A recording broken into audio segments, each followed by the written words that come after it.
Il-mod kif il-gvern ta' Roberta Bela ħatar li ċermen tal-FIU u irresponsabbli, hekk qal il-kap tal-Partit Nazzjonalista Bernard Grech matul konferenza tal-aħbarijiet li matul fakkar kif il-gvern ta' Roberta Bela qabel ħatar li ċermen tal-FIU ma konsultax mal-Kumitat Permanenti tal-Parlament dwar il-ħatriet pubbliċi.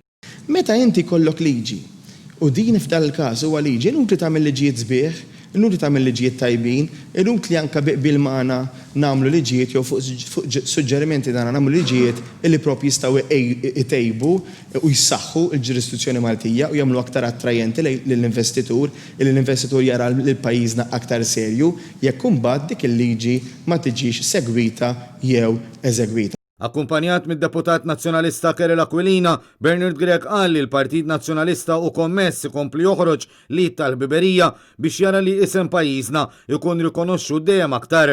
Il-kap tal-Partit Nazzjonalista qal li dawn nuqqas serju mill-gvern fil-mod kif sar l-appuntament fejn l-oppożizzjoni mhix tikkritika lil persuna nnifisha iżda l-mod kif sar il-proċess innifsu.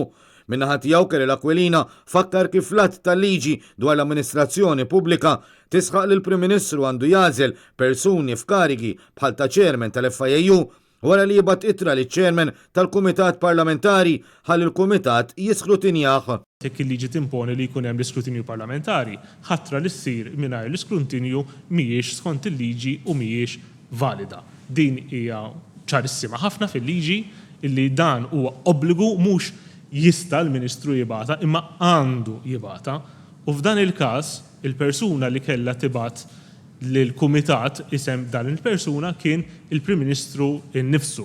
Kerel Aquilina qal li l-Parlament sema biskiet mill-Prim Ministru minflok inħeba wara l-Ministru tal-Finanzi li tnejn li għadda wara li ġibdet l-attenzjoni l-Oppożizzjoni bagħat it-talba lill-Kumitat Parlamentari għal ħatriet pubbliċi biex jiskrutinja lil persuna magħżula minkejja li l-kariga ilha fis-seħħ diversi xhur.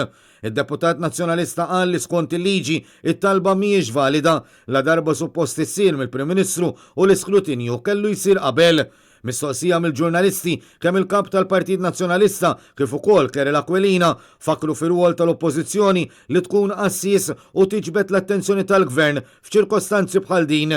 Fl-istess waqt huma appellaw li tintrefa' responsabilità politika ħalli irregolaritajiet bħal din ma jerġgħux iseħħu.